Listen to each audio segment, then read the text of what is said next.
Ça, c'est un sujet vraiment hyper important, on ne se rend pas compte.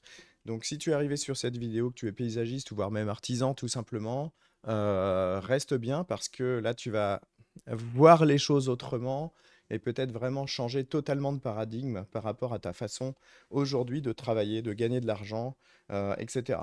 On va parler du quadrant du cash flow. Le quadrant du cash flow, c'est inspiré totalement de Robert Kiyosaki. Robert Kiyosaki, c'est un auteur qui a écrit notamment un bouquin très connu qui s'appelle Père riche, Père pauvre, que je peux t'inviter à lire, et puis qui a écrit également un autre bouquin qui s'appelle Le quadrant du cash flow, dont on va parler là. On va pas parler du bouquin, on va parler de la substance qu'il y a à l'intérieur. Alors, le but de cette vidéo, c'est de comprendre les quatre façons de générer des revenus. Il n'y en a que quatre. C'est plutôt une bonne nouvelle. Identifier où toi tu te situes aujourd'hui et si tu veux y rester. Et puis décider vers quel quadrant tu veux évoluer.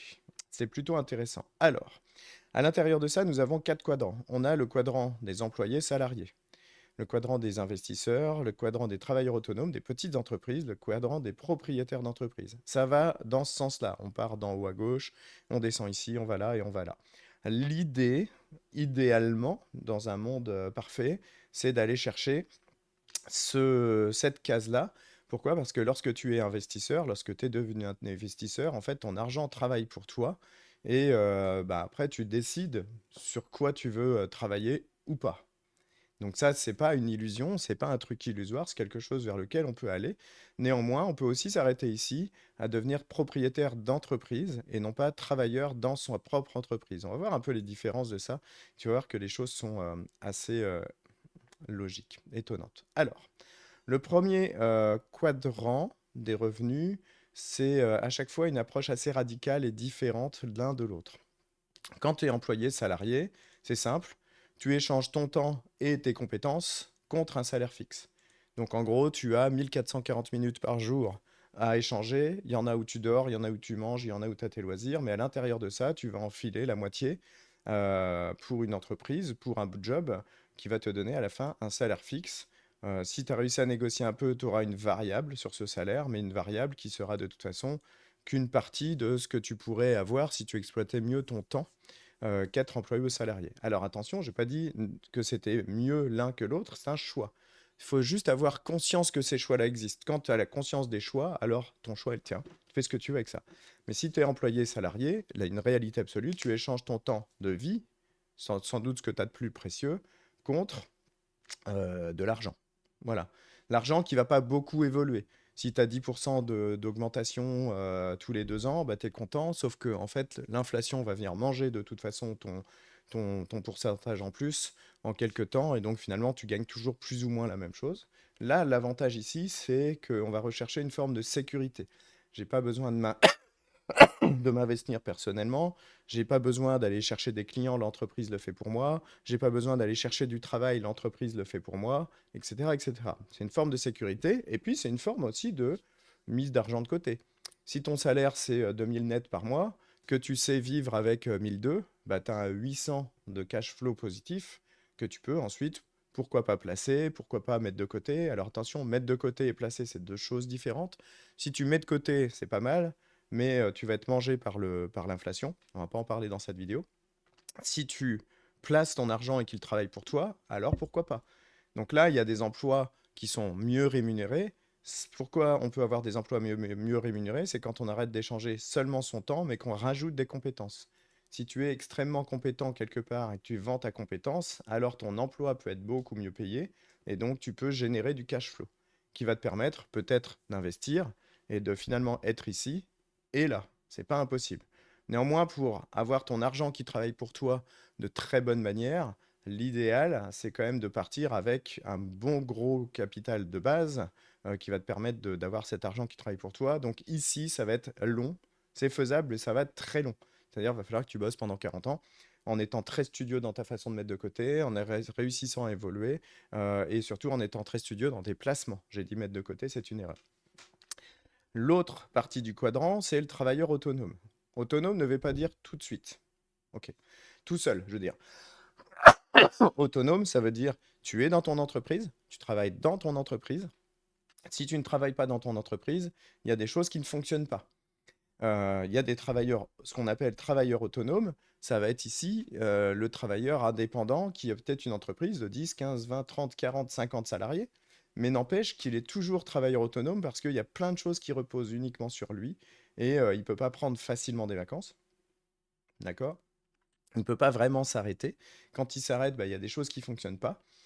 Et donc, en fait, ce qu'il a réalisé, ce travailleur-là, c'est qu'il possède un job, mais pas tout à fait une entreprise. En gros, il est devenu son propre patron et il est devenu son propre employé par la même occasion. Donc, en fait, il est encore coincé là, mais sauf que le patron, bah, c'est lui. C'est-à-dire que souvent, ici, il y a énormément d'entreprises, du paysage, mais de l'artisanat en général, où les gens passent de là à là en se disant, ça y est, c'est cool, je suis mon propre patron. En gros, je reçois plus d'ordres. Bah, en fait, c'est faux, tu te les donnes à toi-même. C'est un peu la seule différence. Est-ce que tu gagnes plus? Peut-être. Est-ce que surtout tu bosses plus? Oui, c'est sûr. Là, tu es dans des 60-80 heures par semaine, tranquillement si on comprend tout. Et le jour où tu veux te barrer en vacances, tu peux pas partir 4 semaines en disant bon bah ça tourne pour moi, il y a des systèmes et tout, et j'ai même pas besoin de téléphoner, tout va bien. Ça c'est l'immense majorité des entreprises artisanales françaises. Ici, on est vraiment souvent bloqué ici, là, dans cette petite entreprise ou cette moyenne entreprise dont l'élément central, c'est le patron ou le patron. Donc, quand tu deviens petit patron, en réalité, tu deviens super employé d'un petit patron. Et c'est la même personne. Donc ça, c'est pas ouf. Néanmoins, si tu arrives à générer des revenus, à être sérieux dans ta façon de mettre de côté, tu peux être un peu ici et là à la fois. Mais en tout cas, on n'a pas de coefficient multiplicateur très très fort. Et surtout, tu bouffes ta vie en fait. Tes 1440 minutes, tu les utilises très très mal. Là où on aime aller, idéalement, c'est devenir propriétaire d'entreprise. Propriétaire d'entreprise, c'est différent parce que en fait, tu as des systèmes qui sont en place. Les systèmes, c'est aussi des équipes hein, qui vont générer des revenus. Donc toi, tu vas ramener dans ces entreprises-là de la structuration, de la vision, et l'entreprise, elle va être autonome de toi. Et ça, c'est largement possible dans le paysage comme ailleurs, hein. Néanmoins, ça s'apprend. On t'apprend pas ça à l'école, on t'apprend pas ça en CAP paysage. Et ici, quand on dit propriétaire d'entreprise, on peut être propriétaire d'entreprise comme ici avec un S. Parce que puisque les systèmes sont autonomisés de toi, là, tu peux te barrer en vacances, ça va continuer de tomber. Tu peux voilà, vaquer et ça va continuer de tomber. Alors, est-ce que ça veut dire que dans cette entreprise-là, de temps en temps, tu passes pas ici dans la case T? Si, tu peux y aller quand il y a vraiment des urgences, si c'est ton métier de base, quand il y a vraiment des problèmes, rien n'empêche de reprendre la casquette du T ici pour surtout très très vite revenir à ça. Celui qui gère des systèmes, qui crée des systèmes ou qui fait créer des systèmes, qui crée des équipes qui travaillent pour l'entreprise, pour la vision de l'entreprise et donc pour naturellement son propriétaire. C'est comme ça qu'on fait pour avoir plusieurs entreprises qui peuvent être même dans différents domaines. Parce que si on est un peu plus visionnaire, mais alors être visionnaire, c'est pas un truc qui s'invente un matin, hein, c'est quelque chose qui s'apprend. C'est ce qu'on fait nous chez Paysagiste 2.0, hein. Le but, c'est de vous faire passer ici de T à P de la meilleure des manières. Alors ça demande bah, pas mal de travail, d'apprentissage, pas mal de travail de mise en place. Ici, le P, là, c'est celui aussi qui sait déléguer. Donc qui a appris à faire du management vers la délégation, pas juste du management que lui va toujours se taper. Parce que si tu es manager de tes équipes tout le temps, alors en fait, tu es un travailleur autonome déguisé. Même si c'est plus toi qui es dans les jardins et que voilà, tu es quand même un travailleur en autonome déguisé dès l'instant que ton entreprise est obligée de passer par toi pour obtenir des résultats. Ok. Ici, par contre, on va générer vraiment plus de revenus. Parce que si les systèmes sont bien faits, ça veut dire qu'on va les gérer avec des chiffres clés, ce qu'on appelle des KPI. Et donc, la moindre alerte dans un des systèmes qui pourrait baisser d'efficacité et tout, on va le détecter. Et donc, on va pouvoir redescendre à l'équipe bah, les besoins de l'entreprise et les méthodologies pour atteindre les bons chiffres. Et ça, du coup, on va pouvoir apprendre à créer des objectifs, et ça s'apprend, à créer des vrais objectifs ambitieux, à emmener une équipe derrière une vision d'entreprise et de générer une entreprise qui va faire à la fois des employés très heureux et à la fois une rentabilité qui est très bonne. Comme on peut être propriétaire de plusieurs entreprises, là, on va générer vraiment du cash flow. En gros, si je reprends mon image, bah, tu as besoin de 2 000 € pour vivre au quotidien, enfin au mensuel. Là, tu peux générer 5 000, 10 000, 20 000, va savoir. Ça dépend en fait de la taille de ton entreprise et de ta capacité à vraiment être un bon propriétaire d'entreprise.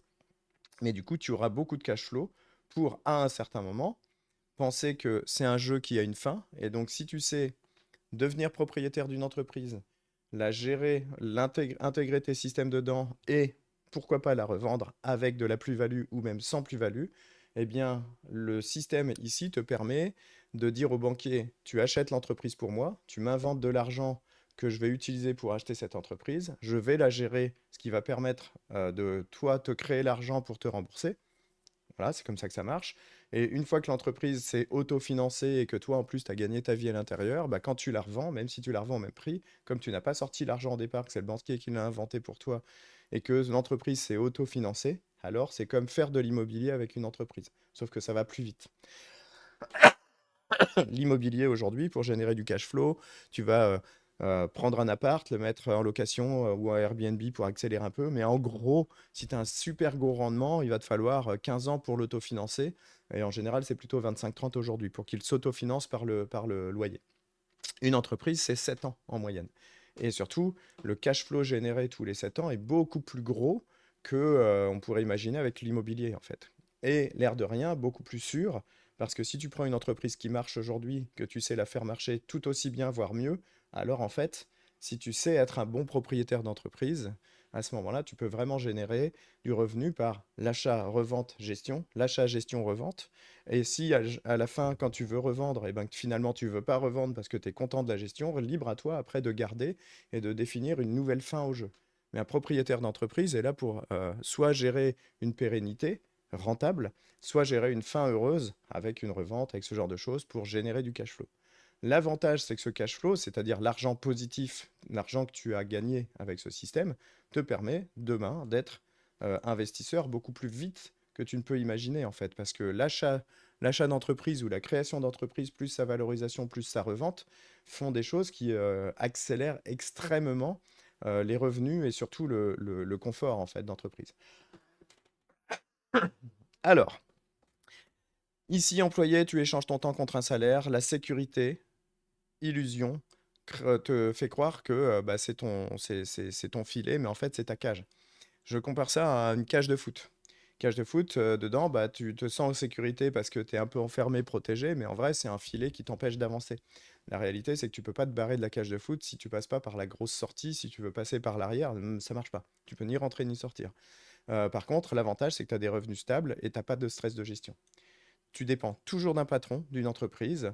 Ça, c'est peut-être un peu le problème. Néanmoins, effectivement, il y a une forme de sécurité.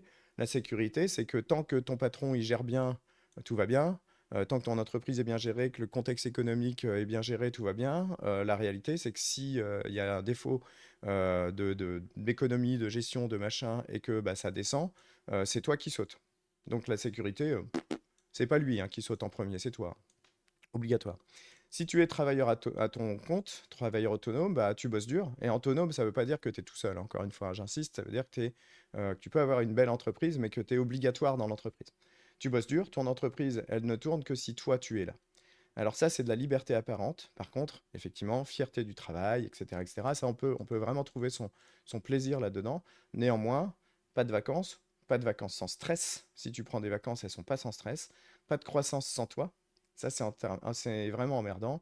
Alors, j'ai mis en exemple l'artisan paysagiste solo qui fait tout. La réalité, c'est l'artisan paysagiste qui travaille dans son entreprise, même s'il y a du monde qui travaille, plusieurs équipes et tout, plutôt que sur son entreprise. Ok. Attention, ça, c'est le plus gros piège, hein. Ici, c'est OK, hein, si tu es OK avec l'idée d'être employé salarié et que ça te convient et que ce côté sécurité, entre guillemets, te convient bien, ça marche en fait. Ici, ça marche pas. Ça, c'est vraiment le piège. Tu fais tout, tout, tout. Tu es indispensable, donc t'as pas créé une entreprise, tu as vraiment créé un job où c'est toi le mauvais patron. Parce que aucun patron ne te demandera jamais de bosser 90 heures par semaine, alors que toi, ton patron à toi te le demande et tu le fais. Donc, tu es le meilleur employé de l'entreprise et le pire des patrons en même temps. Ça, c'est très emmerdant. Propriétaire d'entreprise, ici, tu fais tourner des systèmes et des équipes. Tu n'as pas des journées de 12 heures du tout. Ton entreprise, elle fonctionne sans toi au quotidien. L'avantage, c'est que tu as du temps, de la sérénité, de la liberté et des sous. Par contre, l'inconvénient, c'est qu'il faut oser déléguer et structurer, ou plutôt même, je dirais, apprendre à déléguer et structurer. Ça veut dire se faire aider, se faire accompagner, lire des bouquins, peu importe ta façon d'apprendre. Tant que tu n'apprends pas, tant que tu ne sais pas que les choses existent, tu vas rester bloqué ici. Et franchement, je le souhaite à personne. En vrai, je le souhaite à personne parce que là, ça devient vite trop dur, surtout dans des métiers comme le paysage où vous avez un métier super dur physiquement, en vrai. Ici, bah, tu as une équipe autonome, des process clairs, des semaines de vacances où tu peux te barrer. Là, on a quelque chose qui est bien. Ici, ce qui est intéressant, c'est que tu peux aussi parler d'évolution. Comme tu n'es pas coincé sur tes chantiers, que tu travailles sur tes systèmes et sur tes équipes, eh ben, tu peux évoluer, faire grandir, mettre sur des rails. Tu as vraiment un choix possible. Le choix, c'est la liberté. Ici, si tu passes à la case investisseur, c'est que ici, normalement, ça a plutôt bien marché. Et donc là, ton argent travaille pour toi. Être investisseur, ça veut dire apprendre à investir. Ça ne veut pas dire faire n'importe quoi. Ça ne veut pas dire non plus mettre de côté. Mettre de l'argent de côté, même si tu en mets beaucoup, ça n'a aucun intérêt. C'est bien, c'est sécurisant, mais en vrai, ça s'est fait bouffer ça va revenir. Bref, par l'inflation. Et donc, c'est très emmerdant d'être dans ce quadrant-là. Donc ici, l'idée, c'est que tu as des bénéfices, tu as de l'argent en plus, tu fais fructifier des déplacements, des machines, des immobiliers, etc., ou d'autres sociétés. Euh, ça s'apprend, hein. Vraiment, de faire créer de l'argent à ton argent, c'est vraiment hyper important. Si tu ne sais pas faire ça, si tu n'as pas les bonnes pistes, c'est dommage. Ici, attention aussi, on peut vite se laisser griser et tomber un peu à côté de la plaque. On peut se faire avoir. Voilà, il y a beaucoup de possibilités là-dessus. Le problème ici, bah, il faut générer du capital et avoir une vision long terme. Ça, souvent, c'est ce qui est un peu difficile. C'est ça. Mais si tu as une vision long-moyen terme, bah, en fait, long terme, à 10 ans, tu peux créer ta retraite, en fait, clairement. Les exemples, c'est des ETF, c'est des produits boursiers, ça, les SCI immobilières, etc., etc. Ici, normalement, quand tu es là, voire déjà quand tu es là, il faut absolument que tu saches comment on gère tout ce qui est statut d'entreprise, etc., etc. Quand je parle de statut, c'est holding qui a des filiales qui lui permettent de remonter l'argent dans la holding et de le réinvestir dans des endroits, de créer du déficit et créer du bénéfice pour ne optimiser l'impôt, etc., etc. Ça, c'est des choses qui s'apprennent. Si tu ne sais pas faire ça et que si tu ne sais pas que ça existe, encore une fois, tu vas rester bloqué ici toute ta vie, voire retourner ici avec tristesse, parce que c'est vrai, quand on a été ici, qu'on doit retourner là, c'est pas forcément facile à vivre, et jamais, jamais, jamais passer à ça. D'accord. Donc ça, c'est très emmerdant. Alors, ton plan d'action du TOP, parce que si tu es sur cette vidéo, normalement, c'est que tu es, plutôt travailleur, autonome, ce genre de choses, pour passer au P, puis vers le I, évidemment. En fait, notre objectif, quand on crée une entreprise, on ne le sait pas, c'est de passer au P. C'est vraiment ce truc-là. Alors, la feuille de route, c'est simple, hein. Où est-ce que tu te situes aujourd'hui de manière honnête? Est-ce que ton quadrant actuel, où est-ce que tu es dans ce quadrant? C'est ça la vraie question. Où est-ce que tu veux être dans un an? Il n'y a pas besoin de le mettre à 10 ans, ce truc-là. On peut le mettre dans un an. Ça suffit largement. Qu'est-ce qui t'empêche, dans un an, d'après toi, pour passer du T au P? Est-ce que c'est le temps? Auquel cas, bah, tu as un problème de gestion du temps, donc certainement un problème de marge qui te permettrait d'embaucher quelqu'un pour te libérer du temps. Soit tu as un problème de peur, et c'est très normal d'avoir peur, soit tu as un problème d'organisation ou d'argent, ce genre de choses. Et puis, bah, à partir de ça, tu peux déjà construire ton plan toi-même. En vrai, si tu as tout situé ici, tu peux déjà construire ton temps. Attention au piège du thé, comme je te l'ai dit. L'objectif P, c'est de créer des systèmes parce que le temps, ton temps de vie, c'est ton premier capital. Il faut absolument l'investir dans ce qui rapporte, pas dans ce qui épuise. À partir de là, tu as tous les liens ici en dessous de cette vidéo pour qu'on puisse analyser ton entreprise avec toi et savoir où tu es de ce T ou de ce P, sur quel chemin on peut t'aider à t'emmener. C'est entièrement offert, donc prends ce rendez-vous, c'est vraiment capital, tu as les bons liens et tout ça, tu verras, c'est très simple. Tu viendras avec un de nos experts pendant 20 minutes, 30 minutes pour analyser ton entreprise, analyser aussi ton état d'esprit et là où tu veux aller, voir tes objectifs. Une fois qu'on aura défini ça ensemble, on pourra te proposer d'aller vers un second rendez-vous qui est un moment absolument changeant pour toi. On ne le donne pas à tout le monde, hein. On te donnera ce deuxième rendez-vous seulement si pour nous ça nous semble logique que tu y ailles et que bah, toi tu penses aussi bah, avoir besoin d'y aller. Ça se jouera bien sûr entre nous. Si tu as ce deuxième rendez-vous, je te le souhaite, c'est un vrai sésame pour emmener ton entreprise encore plus loin. Dans ce deuxième rendez-vous, on parlera de toi personnellement, justement peut-être de ces peurs qui te retiennent parfois. Et puis on te montrera aussi le bon chemin avec le bon plan de route, le bon plan d'action, et te montrera comment tu peux le mettre soit seul, soit accompagné. Et on te montrera du coup ce qu'on fait dans les accompagnements qu'on va te proposer. Bref, le but est que tu gagnes plus de temps, plus d'argent, plus de temps de vie. Donc à très très vite, prends ton rendez-vous si tu veux passer du piège du thé à l'objectif P.